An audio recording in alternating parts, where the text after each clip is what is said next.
comme vous savez. Donc, on se retrouve aujourd'hui et on poursuit notre deuxième thématique de l'année. Donc là, qui est autour de la guérison des blessures internes. La semaine dernière, on a parlé de l'importance de guérir. Et aujourd'hui, on va parler de la blessure de la timidité. Mais avant d'aller plus loin, je t'invite donc à t'abonner à la chaîne si ce n'est pas encore fait.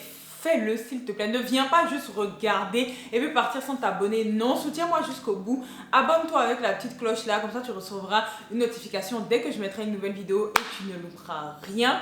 Et aussi, si tu ne me suis pas encore sur mes différents réseaux sociaux, donc essentiellement Instagram, donc j'ai 2 comptes. Donc je t'invite à me suivre sur la Babs et la Babs Citation parce que c'est là-bas que je suis la plus active. Et là-bas, il y a des lives, il y a ma craziness. Enfin bref, en gros, si tu ne me suis pas, qu'est-ce que tu attends en fait? Parce que tu loupes sincèrement.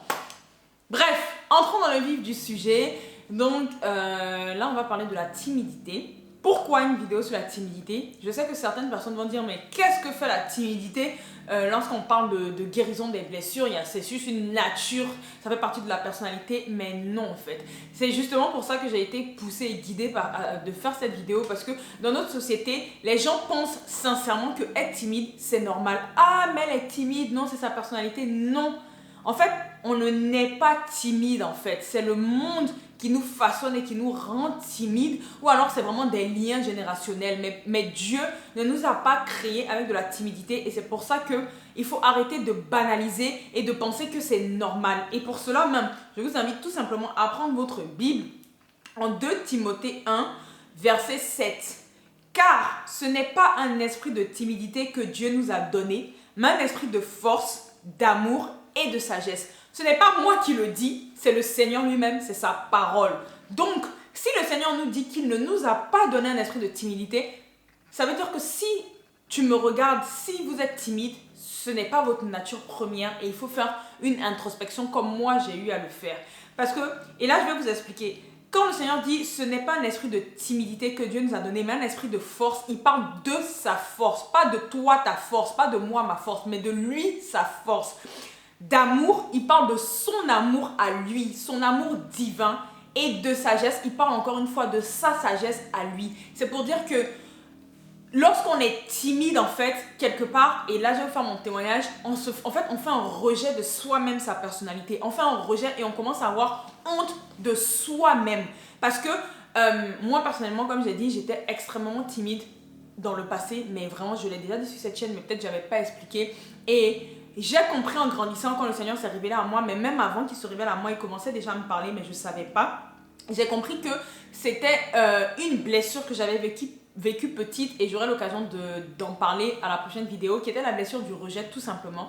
Et comme je me suis ressentie rejetée toute petite quand j'avais 3 ans face à un événement qui s'était passé dans ma vie, face à 2 événements essentiellement, ça fait que j'ai rejeté qui j'étais. Parce que entre mes 1 an et mes 3 ans, j'étais comme je suis aujourd'hui. Et je le vois même sur les photos. Quand je retrouve les photos de moi petite, avant justement mes 3 ans, j'étais une petite fille, mais tout le temps hyper active en fait. Un peu comme vous me voyez, hyper joviale, hyper active, qui souriait tout le temps, très taquine. Et ma mère me disait, je parlais tout le temps, tout le temps.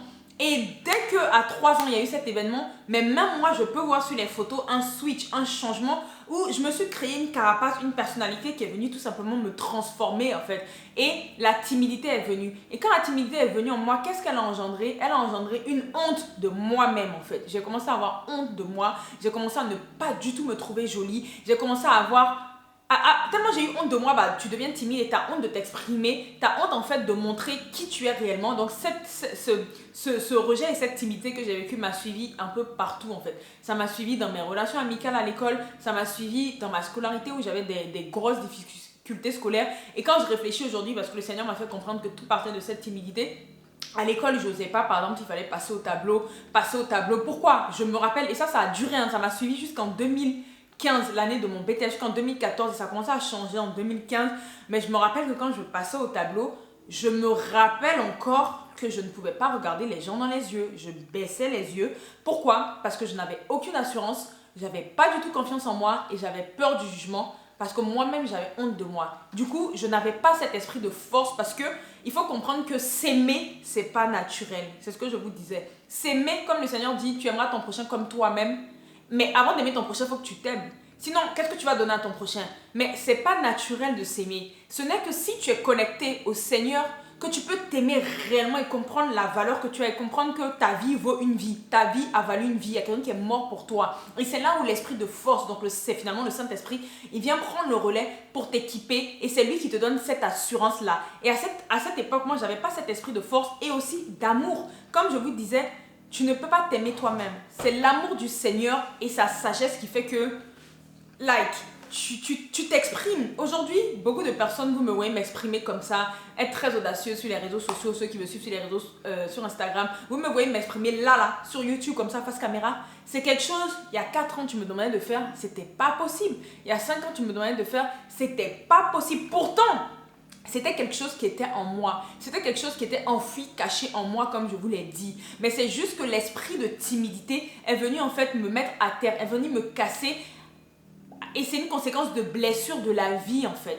Et qu'est-ce que moi j'ai fait pour pouvoir en guérir?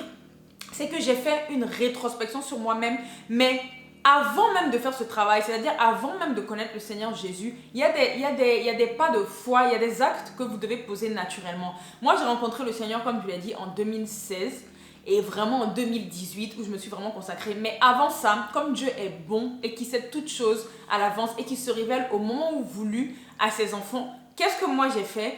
En fait, j'ai commencé à poser des pas de foi. Ce qui a fait que j'ai commencé en fait à m'affirmer, c'est qu'à un moment en 2015, même à l'école, j'ai commencé à plus oser quand je passais au tableau. J'ai commencé, et c'était vraiment pas moi, mais j'ai commencé à plus être moi. Donc déjà, ça a commencé à changer là. Et puis, en 2016, fin 2016, début 2017, j'avais déjà la vision de cette chaîne YouTube. Je l'avais déjà, je connaissais pas encore, enfin, je venais à peine de connaître le Seigneur, mais depuis toujours, en fait, je sentais qu'il fallait que je m'exprime sur certains sujets et j'ai toujours eu cette personnalité qui aime donner son avis sur des sujets tabous, etc. et tout. Et j'avais cette vision-là, mais je n'osais pas la faire. Mais à un moment, j'ai commencé. En fait, ce que vous pouvez faire, c'est qu'à un moment, j'ai pris ma caméra, je me suis filmée. Et puis j'ai posté les vidéos comme ça. C'était pas régulier comme maintenant. Certes, ce n'était pas parfait, mais ça m'a aidé en fait à m'exprimer. Et si vous ne voulez pas passer le pas de le faire publiquement, vous pouvez le faire chez vous. C'est-à-dire vous pouvez vous filmer juste pour vous en fait. Parce que c'est important que vous vous réconciliez déjà vous avec votre image. Et même si vous n'êtes pas appelé à parler comme moi, la caméra a un fort pouvoir thérapeutique. En tant que mannequin, je sais comment l'image m'a réconcilié avec moi-même. C'est vraiment par le mannequinat, par l'image, que cette timidité en fait a commencé à tomber en fait. Le voile a commencé à tomber, les écailles ont tombé de mes yeux parce que j'ai commencé à me réconcilier avec qui j'étais. Et si je me réconcilie avec qui j'étais, je me réconcilie avec Christ, avec le Seigneur, puisque la parole nous dit en Genèse 1,26 que je suis à son image et je suis à sa ressemblance. Et toutes les fois où j'avais un problème, où il fallait que je guérisse, et j'aurais l'occasion de faire d'autres témoignages, même pour des complexes que j'ai vécu physiques, j'ai dû me mettre à un moment, le Saint-Esprit m'a poussé à me mettre face à mon image, devant un miroir, et tu dis chaque jour, tu te parles devant le miroir, tu dis tu es belle, enfin bref, tu te parles, ou derrière ma caméra, et ensuite regarder. Et c'est comme ça que, déjà sans connaître le Seigneur, l'image a commencé à me changer, j'ai commencé à oser, etc. Et après, où il y a eu vraiment la guérison totale, comme je vous ai dit, pour moi, il y a une seule personne qui guérit véritablement, c'est Jésus. Comme j'ai dit dans la première vidéo, c'est vraiment lui qui guérit ceux qui ont le cœur brisé, qui te fait connaître ta véritable identité. Parce que quand tu es timide, c'est quand tu ne sais pas qui tu es. C'est quand tu ne connais pas ton identité. Et le problème qu'on a dans l'église, c'est c'est notre identité. C'est l'identité que chaque personne doit venir retrouver. Seulement que ton identité, tu ne peux pas savoir réellement qui tu es. Quand je parle d'identité, c'est qui tu es déjà. Tu es enfant de Dieu. Et ensuite, qu'est-ce que lui dit de toi et qu'est-ce qu'il veut faire avec toi. Ce n'est qu'en Christ et en intimité avec lui que tu vas retrouver ton identité en fait, ton identité. Donc ça a été vraiment quand j'ai eu cette rencontre personnelle avec lui que petit à petit, il a commencé à me changer. Et comme le Seigneur ne te laisse jamais seul, il m'a envoyé des personnes qui ont semé dans ma vie et surtout, j'ai fait un avec le Saint-Esprit et je continue d'apprendre à grandir avec le Saint-Esprit. Et le Saint-Esprit, c'est cette puissance, c'est de cet esprit que le Seigneur parle quand il dit que ce n'est pas un esprit de timidité que Dieu nous a donné, mais de force, d'amour et de sagesse. Il parle du Saint-Esprit. C'est pas naturel, c'est pas par tes propres forces, c'est pas par ton intelligence que tu vas réussir, c'est par la force du Saint-Esprit. Très souvent, il y a des jeunes filles qui m'envoient des messages sur Instagram. Donc récemment, par exemple, il y a une jeune fille qui m'a envoyé un message qui m'a dit genre, j'aime trop ta fougue en fait. J'essaie en fait d'être aussi motivée que toi. Je commence des projets, ça n'aboutit pas. Mais quand je te vois en fait, je comprends pas, c'est quoi cette fougue en fait? Elle est elle était en Christ en plus, hein, mais des fois ça veut rien dire. C'est pour vous dire que tu peux être en Christ et pourtant ne pas arriver à briser cet esprit de timidité ou bien tout simplement tu as plein de barrières. Je lui ai dit, c'est le Saint-Esprit mon secret en fait. Et il faut vraiment faire la rencontre avec le Saint-Esprit parce que c'est lui qui te donne la force. Il y a des fois où, je vais pas vous mentir, il y a eu même l'année dernière, j'avais ma première conférence et comme mon passé là, il y a quand même ce côté timide en moi, enfin je brise maintenant. Au moment de passer, avant de passer sur scène, j'ai cru que j'avais tout oublié de tout ce que j'avais préparé.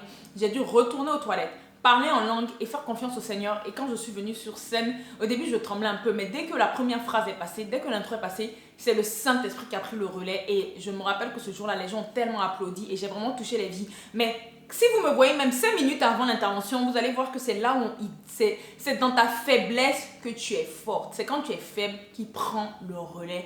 Et vraiment, la solution, sincèrement, en plus de vos efforts naturels, c'est-à-dire faites ta part, Dieu fera le reste, parce que Dieu veut œuvrer aussi avec nous. Faites ta part, Dieu fera le reste, mais c'est ce reste-là qui va te propulser dans une autre dimension et qui va faire que cet esprit de timidité-là, toi et puis lui là, vous ne serez plus camarades et tu ne vas plus le banaliser et en fait l'accepter comme si c'est normal. Et là, pour finir, je t'invite donc à aller en Exode 4 à partir du verset 10. Donc, je vais te lire, mais je vais reformuler un peu le contexte. Il s'agit donc de Moïse. Donc, tout le monde connaît Moïse. Hein. Moïse, c'est limite la représentation de Jésus à venir, en fait. C'est l'ombre des choses à venir.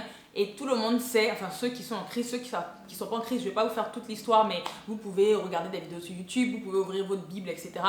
Mais Moïse était le serviteur que le Seigneur s'était choisi pour aller libérer l'Égypte, pour aller libérer le peuple juif en esclavage en Égypte depuis plus de 400 ans en fait. Et seulement que Moïse était la personne que jamais, je pense, lui-même n'aurait misé. Personne n'aurait misé sur lui parce que Moïse était quelqu'un d'extrêmement timide et quelqu'un qui bégayait en fait.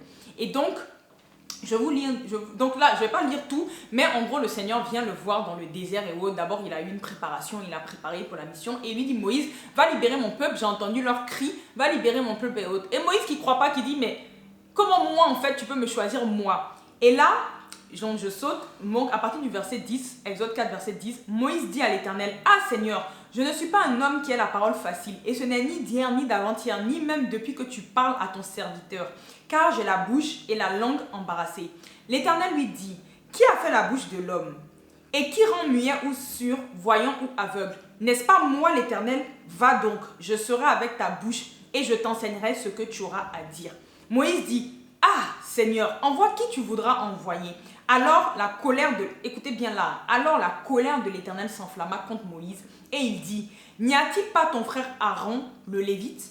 Je sais qu'il parlera facilement. Le voici lui-même qui vient au-devant de toi et quand il te verra, il se réjouira dans son cœur. Tu lui parleras et tu mettras les paroles dans sa bouche. Et moi, je serai avec ta bouche et avec sa bouche et je vous enseignerai ce que vous aurez à faire. Il parlera pour toi au peuple, il te servira de bouche et tu tiendras pour lui la place de Dieu. Prends dans ta main cette verge avec laquelle tu feras les signes. Et quand je lisais, ce qu'on peut comprendre, c'est que le Seigneur ne se choisit pas forcément des personnes en fait qui sont déjà, on va dire, qualifiées. Dieu aime les personnes qui sont faibles humainement. Dieu aime les personnes qu'on a qualifiées de non qualifiées. Pourquoi? Parce que c'est avec ces personnes qu'il peut se glorifier. Aujourd'hui, je parle comme ça. Ceux qui me connaissent depuis toute petite sont dépassés, sont débats comme on dit en Côte d'Ivoire. Parce qu'ils se disent, mais comment Cindy, nous on a vu comme ça, qui était limite brisée, qui ne parlait pas, parle comme ça? Parce que Dieu utilise les choses folles de ce monde pour confondre les sages. Et là, comme il dit, il pouvait utiliser Aaron en fait. Mais s'il est venu directement chez Moïse, c'est parce que il voulait se glorifier au travers de la vie de Moïse. Et Moïse, qui dit qu'il bégaye, comment tu peux me choisir, résiste à l'Éternel. Et la leçon qu'on peut tirer au travers ce texte, ce récit, il y en a plusieurs. La première, c'est que on ne joue pas avec Dieu. Si Dieu est venu te choisir là, mon gars, ma go, même si tu as peur, appuie-toi sur lui parce que tu n'es pas seul. Il va te donner le Saint-Esprit. Et là, comme c'est l'ombre des choses à venir, c'est l'Ancien Testament, il n'y avait pas encore le Saint-Esprit. Mais ce que le Saint-Esprit m'a révélé justement, il m'a dit que regarde, je lui ai mis Aaron à ses côtés et j'ai dit que Aaron va aller parler à sa place et lui sera comme Dieu pour lui. Et en fait, Aaron, écoutez bien, Aaron représente ici l'ombre des choses à venir du Saint-Esprit qui nous accompagne aujourd'hui dans le Nouveau Testament. C'est-à-dire que quand Jésus est mort, qu'il est reparti, il a fait descendre le Saint-Esprit. C'est quand les apôtres étaient dans la chambre haute que le Saint-Esprit est descendu et qu'ils ont commencé à parler et c'était plus haut. Et que même l'apôtre Pierre a commencé à être très audacieux, a commencé à s'exprimer et les gens ne le reconnaissaient pas. Et c'est là quand là, par exemple, il dit « Il parlera pour toi au peuple » au verset 16, « Il te servira de bouche et tu tiendras pour lui la place de Dieu. » Tu tiendras pour lui la place de Dieu. Ça veut dire que Moïse ici était vraiment la représentation de Jésus, était vraiment la représentation de Dieu, des choses à venir. Et Aaron, en fait, était l'homme que Dieu allait utiliser, mais avec, comme si, en fait, c'était le Saint-Esprit qui allait parler un peu au travers Moïse ou bien au travers les deux, en fait. C'est une manière où le Seigneur nous dit que même quand vous avez peur, je ne vous laisse pas seul. Je vous équipe toujours, déjà même de personnes physiques. Il y a toujours des personnes physiques souvent qui nous aident. Mais déjà même sans personnes physiques, le Saint-Esprit à lui-même est une foule. Le Saint-Esprit à lui-même te donne une audace. Et je vous ai fait le témoignage de quand j'ai eu ma première conférence tantôt. Donc c'est pour vous montrer que Dieu ne va pas t'abandonner. Mais la leçon qu'il faut qu'on retienne, c'est qu'il ne faut pas trop résister au Seigneur. Pourquoi ? Parce que nul n'est irremplaçable. Oui, on entend dans l'église qu'on est unique. Oui, on entend dans l'église que Dieu nous aime. Tout ça, c'est vrai. On entend dans l'église que Dieu veut faire des grandes choses avec nous. Tout ça, c'est vrai. Je suis la première à prêcher ça, à le dire. Seulement, comme je dis, tu as ta part à faire. Et Dieu n'aime pas les personnes qui ne sont pas audacieuses. Dieu n'aime pas les personnes qui ne lui font pas confiance. C'est ce que j'allais dire. Qui ne lui font pas confiance. Dieu n'aime pas les personnes qui dorment quand il vient te dire « Lève-toi, je t'accompagne ». Si vous résistez au Seigneur une fois, deux fois, trois fois, et il fait ça, il te remplace, il prend quelqu'un d'autre qui peut-être a moins même de capacité que toi, mais il sait que cette personne-là va lui faire entièrement confiance et avec cette personne, ils vont aller loin. Donc, c'est pour ça que c'est pour vous montrer l'amour que Dieu a pour nous. Quand Dieu choisit une personne, si tu as choisi, il ne regarde pas ta condition. Il ne regarde pas que tu bégayes. Il ne regarde pas que tu parles mal. Il ne regarde pas ton péché. Il ne regarde pas tout ça en fait. Il regarde le potentiel qu'il a mis en toi. Et il regarde ce qu'il peut faire avec toi en fait. Et il vient te dire je t'aime comme tu es. Et c'est là où il ne faut pas résister. Et il faut dire ok Seigneur, je te fais confiance. Je ne suis pas seul. Tu m'équiperas du Saint-Esprit. Et en plus de ça, tu m'équiperas aussi de personnes physiques. Et c'est ce qu'on voit un peu dans le cas avec Moïse. Il l'a équipé. Mais on voit qu'à un moment, il a été en colère parce qu'à la base, le plan de Dieu, c'était que Moïse aille seul. Il a quand même dû susciter Aaron, tu vois. Et des fois, Dieu suscite des personnes dans notre vie, mais c'est peut-être pas le plan. Il veut qu'on aille seul. Donc vraiment, ça nous envoie à réfléchir. Et c'est tout. Je vais m'arrêter là pour cette vidéo. Je pense que j'ai assez donné. J'espère que c'est assez compréhensible. Mais vraiment, tout ce que je voulais faire partager au travers de cette vidéo, c'est que la timidité, ce n'est pas quelque chose que Dieu nous a créé avec. Ça vient vraiment de blessures du passé et il faut vraiment faire cette introspection en vous et demander au Saint-Esprit de vous guérir parce que je vous promets que quand vous avez cette audace et cette assurance en Christ, pas la vôtre, en Christ, la force de Christ, l'amour de Christ et la sagesse de Christ, vous êtes instoppable parce que c'est là où, quand vous mourrez à vous-même, que lui prend le relais. Donc voilà les babzouilles, on se retrouve la semaine prochaine. Pour un thème où je pense qu'on va parler justement de guérir de la blessure du rejet. Et là, j'ai beaucoup de choses à dire. Sur ce, bye, prenez soin de vous. Moi.